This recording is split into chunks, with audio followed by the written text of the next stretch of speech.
قرآني نبض حياتي، قرآني طهر ذاتي، قرآني عصمة أمري، قرآني طوق نجاتي. أعوذ بالله من الشيطان الرجيم. بسم الله الرحمن الرحيم.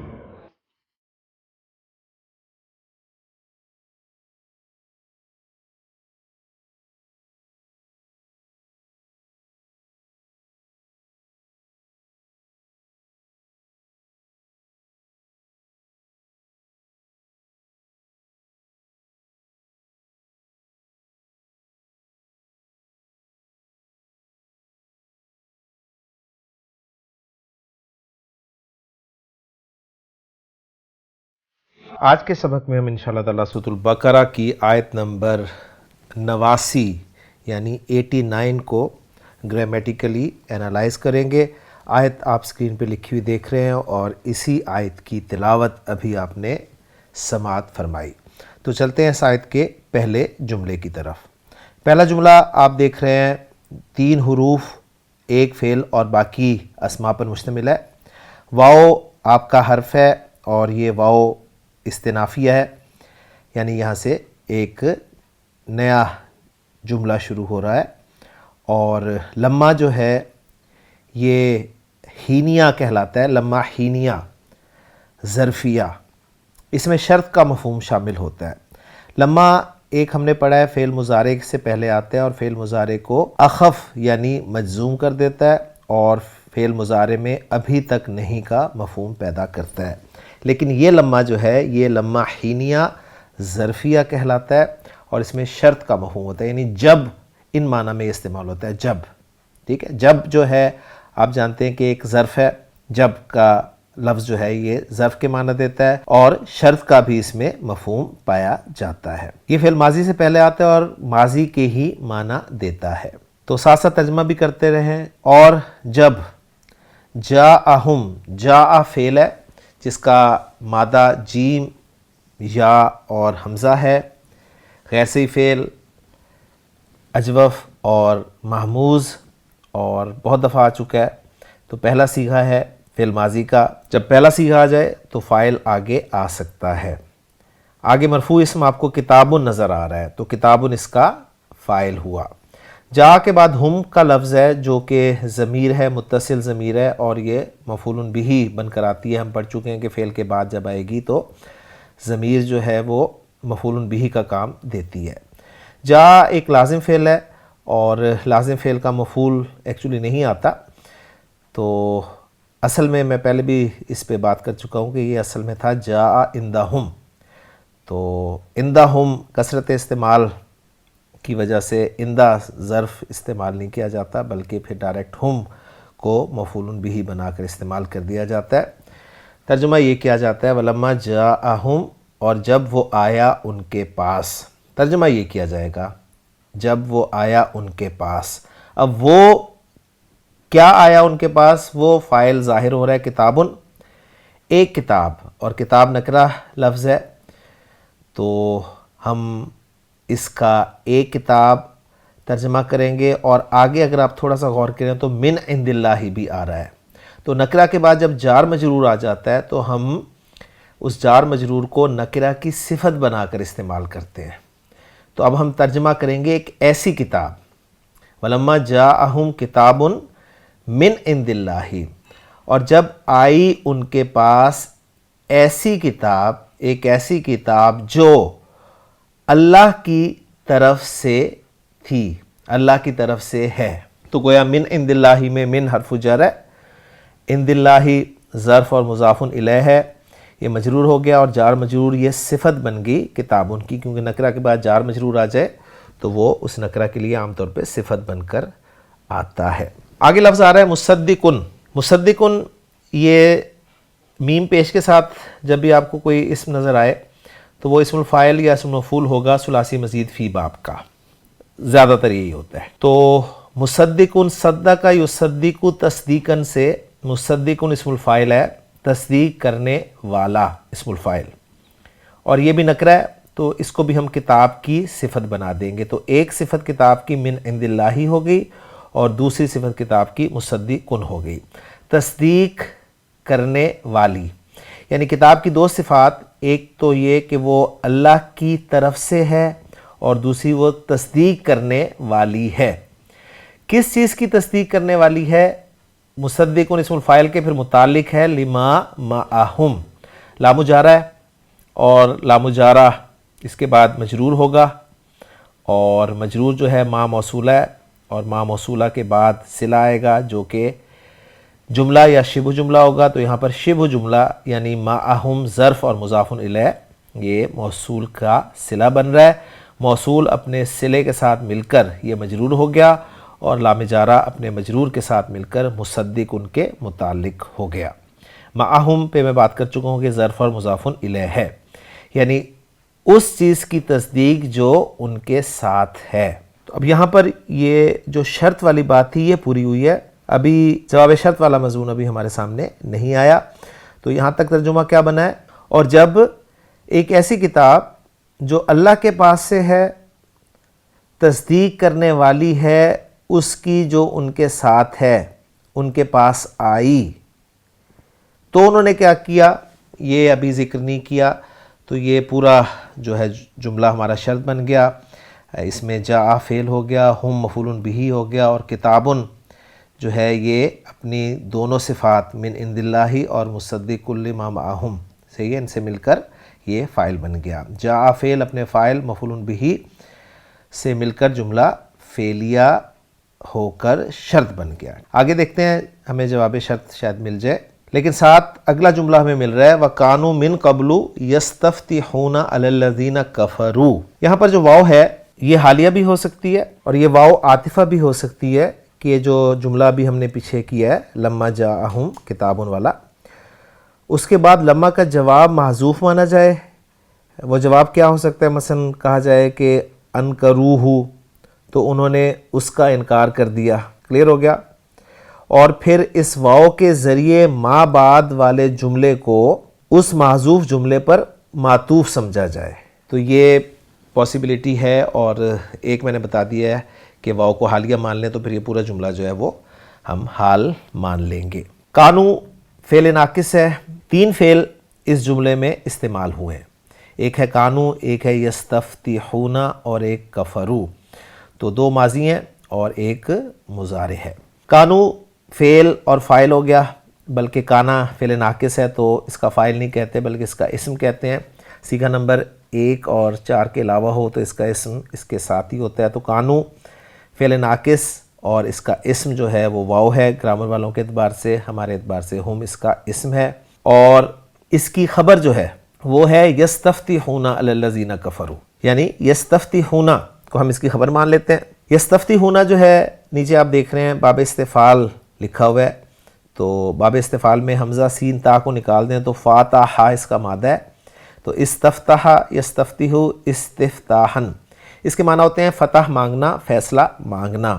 اور آیت کا ریفرنس خان صاحب نے یہ دیا ہے کہ کانوا من قبل یستفتحون علی الذین کفروا، وہ لوگ اس سے پہلے فتح مانگتے تھے۔ ہم یہاں تک رکھتے ہیں جی کانوا یستفتحون، وہ فتح مانگتے تھے، تو کانا اپنے اسم اور خبر کے ساتھ مل کر جملہ بن گیا، کلیئر ہو گیا۔ اور اگر تھوڑا سا غور کریں تو کانا پلس مضارع جو ہے یہ آپ کو پتہ ہے کہ ماضی استمراری کا مفہوم دیتا ہے، یا آپ اس میں سمپل ماضی کا مفہوم بھی لا سکتے ہیں کہ وہ فتح مانگا کرتے تھے، فتح مانگتے تھے۔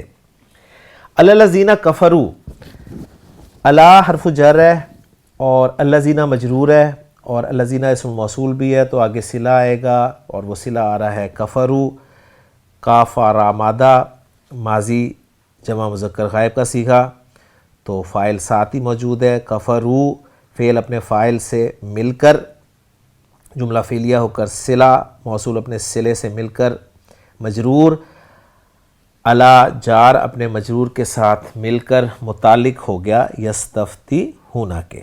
اب بس ایک مرکب جاری بچا ہے جو کہ من قبلو ہے، اور من قبلو جو ہے جار مجرور کا مجموعہ ہے، اور اس پہ قبل جو ہے وہ آپ کو ضمے کے ساتھ یعنی پیش کے ساتھ نظر آ رہا ہے، حالانکہ پیچھے حرف جر من لگا ہوا ہے۔ تو یہ بات بہت دفعہ آ چکی ہے کہ قبل اور بعد وغیرہ جو ظرف ہیں ان کا مضاف الیہ اگر محذوف ہو ان کا مضاف الیہ اگر محذوف ہو تو من آنے کے باوجود، من آنے کے یعنی من حرف جر آنے کے باوجود ان کو ضمہ کے ساتھ ہی پڑھا جائے گا، اور پھر گرامر والے کہتے ہیں پھر یہ مبنی بر ضمہ ہو جاتے ہیں. ٹھیک ہو گیا. اگر ان کا مضاف الیہ محذوف ہو جائے تو حرف جر آ بھی جائے تو یہ مبنی بر ضمہ ہی پڑھے جاتے ہیں. تو گویا اصل میں تھا من قبلی ہی اگر اس کا مضاف الیہ مذکور ہوتا. اب یہ من قبلو جو ہے یہ بھی متعلق ہو جائے گا یستفتحون کے. تو گویا یستفتحون فعل اپنے فاعل اور دونوں متعلقوں سے مل کر جملہ فعلیہ خبریہ ہو کر یہ کانا کی خبر بن گیا، اور کانا اپنے اسم اور خبر سے مل کر جملہ اسمیہ ہوا. میں پہلے بھی بات کر چکا ہوں، کچھ اسے جملہ اسمیہ قرار دیتے ہیں، کچھ جملہ فعلیہ قرار دیتے ہیں، اور یہ پھر جملہ جو ہے یہ محلاً منصوب کہلائے گا اگر ہم اس کو واو کو حالیہ مان لیں تو. الحمدللہ یہ حصہ بھی ہو گیا. اب چلتے ہیں اگلے حصے پر جو کہ آپ دیکھ رہے ہیں فلما جاءہم ما عرفوا کفروا بہ. 3 افعال کے ساتھ، 2 حروف کے ساتھ اور باقی اسماء کے ساتھ یہ جملہ آپ کو نظر آ رہا ہے. یہاں پر فا جو ہے یہ آپ کا عاطفہ ہے جس کے ذریعے ما بعد مضمون کو، جو پچھلا جملہ ہے نا ولما جاءہم کتاب من عند اللہ مصدق لما معہم، اس پر عطف کیا گیا. اور لما پھر یہ لما حینیہ ظرفیہ ہے، اور جاء فعل وہی، ہم اسی طرح مفعول بہ، ما عرفو یہ اب جاء کا فاعل ہو جائے گا. کلیئر ہو گیا. ما اسم موصول ہو گیا، اور اسم موصول کے بعد عرفو اس کا صلہ ہو گیا. عرفو فعل اور فاعل ہو گیا عین رافع مادے سے. عرفہ یعرفو پہچاننا، فعل اپنے فاعل سے مل کر جملہ فعلیہ ہو کر صلہ موصول اپنے صلے کے ساتھ مل کر جاء کے لیے فاعل، جاء فعل اپنے فاعل اور مفعول بہ سے مل کر شرط ہو گیا. اور اب جواب شرط جو آ رہا ہے وہ ہے کفروا بہ، یعنی پس جب کون آیا ان کے پاس؟ ما عرفو، ما عرفو ان کے پاس آیا تو کفروا بہ انہوں نے اس کا انکار کر دیا. کفروا بہ فعل اور فاعل اور با حرف جر ہے، اور ضمیر جو ہے وہ مجرور ہے، جار مجرور متعلق ہو گیا کفروا فعل کے. کفروا فعل اپنے فاعل اور متعلق سے مل کر جملہ فعلیہ ہو کر جواب. کلیئر ہو گیا. اب ذرا اس کو ٹیکنیکلی تھوڑا سا دیکھ لیں. یہ پورا جملہ جو ابھی آپ نے دیکھا ہے کہ فلما جاءہم ما عرفوا کفروا بہ، یعنی یہ پورا جملہ اپنی جگہ ایک مکمل ہے، اس لیے کہ اس میں کفروا بہ کی شکل میں جو فلما کا جواب بھی موجود ہے. اور اگر سابقہ ولما جو اس سے پہلے ایک جملہ چھوڑ کر ہم نے کیا تھا، اس کا جواب ایک محذوف جملہ جو کہ ہم نے بنایا تھا فَأَنْكَرُوهُ یا كَفَرُوا بِهِ مان لیا جائے، تو یہ دوسرا جملہ جو اب آیا ہے یہ اسی مضمون کی تکرار ہے. تاہم بعض جو نحوی ہیں ان کے نزدیک یہ والا جملہ جو ابھی ہم نے کیا ہے کہ فلما جاءہم ما عرفوا کفروا بہ، یہ سابقہ جملہ جو پیچھے گزرا ہے نا کہ ولما جاءہم کتاب من عند اللہ مصدق لما معہم، اس جملے کے لما کا جواب ہے. یعنی یہ والا جملہ جو ہے نا یہ پچھلے والے لما کا جواب ہے، اور جس میں وہ درمیان والا جملہ ہے نا وہ کانو من قبل یستفتحون، یہ جملہ معترضہ انہوں نے بنایا ہے. تو یہاں پر پھر سوال پیدا ہوگا فلما جاءہم کی تکرار کرنی پڑی. اصل جواب لما تو کفروا بہ ہے، ٹھیک ہے. دوسرا فلما جاءہم جو آیا ہے نا یہ پہلے ولما جاءہم کا بدل بناتے ہیں پھر، اور اس جملے کا جو ما عرفو ہے یہ اس جملے کے کتاب کا بدل بنتا ہے پھر. کلیئر ہو گیا. تو یہ ذرا ٹیکنیکل سی آیت بن جاتی ہے. اس حوالے سے میں دوبارہ آپ کے سامنے اس کو رکھ دیتا ہوں. یعنی نحویوں نے کچھ اس طریقے سے بات کی ہے اس کے بارے میں کہ یہ جو جملہ ہے نا یہ کفروا بہ یہ جواب ہے ایکچولی پہلے والے لما کا جو پہلے گزرا ہے، اور یہ والا جو لما کے ساتھ شرط آیا نا یہ اسی کی تکرار ہے. اور وہاں پر جو جاءہم کتابن ہے، کتابن کا بدل یہ ما عرفو ہے، ٹھیک ہے. اس طریقے سے وہ بات انہوں نے سمجھانے کی کوشش کی ہے. تو بہرحال ساری آراء میں نے آپ کے سامنے رکھ دی ہیں، امید کرتا ہوں کہ آپ کو بات انشاءاللہ تعالیٰ سمجھ میں آ گئی ہوگی۔ آخری جملہ جو بنتا ہے اس آیت کا وہ ہے فَلَعْنَةُ اللَّهِ عَلَى الْكَافِرِينَ۔ اس میں فعل کوئی نہیں ہے، 2 حروف ہیں اور باقی 3 اسماء ہیں۔ فا جو ہے یہاں پر تعلیلیہ ہے، یعنی وجہ بتانے کے لیے استعمال ہوئی، یعنی اس لیے کا ترجمہ ہم کریں گے۔ لعنت اللہ مضاف الیہ مبتدا ہو گیا، اور علی الکافرین جو ہے یہ جار مجرور، یہ خبر کا کام دے رہے ہیں، یعنی قائم مقام خبر ہم اسے کہہ رہے ہیں۔ تو یہ پورا جملہ اسمیہ بن گیا۔ یہ جملہ اسمیہ ہم اس کو پھر تعلیلیہ کہیں گے۔ تو الحمدللہ ہماری آیت نمبر 89 بھی مکمل ہو گئی ہے۔ ترجمہ دیکھ لیتے ہیں، مزید بات کلیئر ہو جائے گی انشاءاللہ تعالی۔ وَلَمَّا جَاءَهُمْ كِتَابٌ مِّنْ عِنْدِ اللَّهِ مُصَدِّقٌ لِّمَا مَعَهُمْ، اور جب ان کے پاس اللہ کے ہاں سے ایک کتاب آئی جو اس کی تصدیق کرنے والی ہے جو ان کے پاس ہے۔ وَكَانُوا مِن قَبْلُ يَسْتَفْتِحُونَ عَلَى الَّذِينَ كَفَرُوا، حالانکہ انہوں نے واؤ کو حالیہ ہی مانا ہے، حالانکہ وہ اس سے پہلے ان لوگوں پر فتح طلب کیا کرتے تھے جنہوں نے کفر کیا۔ فَلَمَّا جَاءَهُمْ مَا عَرَفُوا كَفَرُوا بِهِ، پھر جب ان کے پاس وہ چیز آ گئی جسے انہوں نے پہچان لیا، یعنی ما عرفو ان کے پاس آ گئی، تو انہوں نے اس کے ساتھ کفر کیا، یعنی اس کا انکار کر دیا، پس کافروں پر اللہ کی لعنت ہے کافروں پر۔ اعراب میں دیکھ لیں گے مزید چیزیں آپ، اس میں بھی واؤ کو اعتراضیہ مانا گیا، حالیہ کے بجائے انہوں نے جملہ معترضہ قرار دیا ہے۔ دوسری اسکرین بھی پھر اعراب کی ہے، پھر تیسری اسکرین پر جو ہے وہ جملوں کا اعراب دیا ہوا ہے۔ تو جاءہم کتاب فی محل جر مضاف الیہ ہے، اور جواب الشرط معذوف دل علیہ جواب الشرط ثانی۔ وہ کہہ رہے ہیں کہ یہ اس کا جواب شرط جو ہے نا وہ معذوف ہے اور وہ دلالت کر رہا ہے دوسرے جواب شرط پر، ٹھیک ہے، اسی پہ دلالت کر رہا ہے۔ تو گویا وہی معذوف کر لیں، سمپل کر لیں، زیادہ ایزی ہو جائے گا۔ یعنی پہلا جملہ جو ہے نا جاءہم کتاب، اس کو انہوں نے مضاف الیہ بنایا ہے لمحہ کے لیے، اور جواب شرط جو ہے اس کا معذوف انہوں نے کر دیا، اور کہہ رہے ہیں کہ یہ دلالت کر رہا ہے جواب شرط ثانی پر۔ یعنی 4 جملے بنے ہیں نا اس آیت کے، اس میں ایک جملہ پہلا لمحہ والا ہے اور ایک جملہ تیسرا لمحہ والا ہے۔ میں یہاں پر جملوں میں 1 اور 3 کی بات کروں گا، کلیئر ہو گیا؟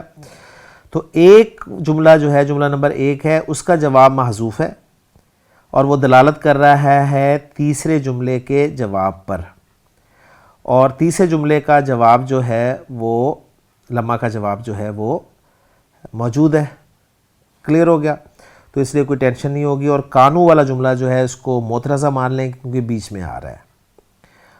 تو امید ہے بات پھر اس طرح 100% آپ کو کلیئر ہو جائے گی، اور باقی 2 جملے سمپل ہیں، اس میں کوئی ایشو نہیں ہے۔ اس کے بعد اگلی اسکرین پر بھی جملوں کا اعراب ہے اور مزید تفصیل اس کے حوالے سے دی گئی ہے۔ آگے چلتے ہیں تفسیر جلالین پر، تو وہاں پر کوئی ایسی چیز انہوں نے نہیں دی، اور اردو ٹرانسلیشن میں بھی ایسا کوئی ایشو نہیں ہے۔ یہ آخر میں دیکھ لیں، آخری لائن پہ لکھا ہوا ہے کہ پہلے لمحہ کے جواب پر دوسرے لمحہ کا جواب دلالت کر رہا ہے، بس یہ سمجھ لیں اس کو، ٹھیک ہو گیا؟ تو الحمدللہ جی ہماری آیت نمبر 89 بھی الحمدللہ مکمل ہو گئی ہے۔ انشاءاللہ تعالی اگلے لیکچر میں آیت نمبر 80 کے ساتھ آپ سے ملاقات ہوگی۔ سبحانک اللہم و بحمدک، اشہد ان لا الہ الا انت، استغفرک و اتوب الیک۔ قرآني نبض حياتي، قرآني طهر ذاتي، قرآني عصمة أمري، قرآني طوق نجاتي. قرآني نبض حياتي، قرآني طهر ذاتي، قرآني عصمة أمري، قرآني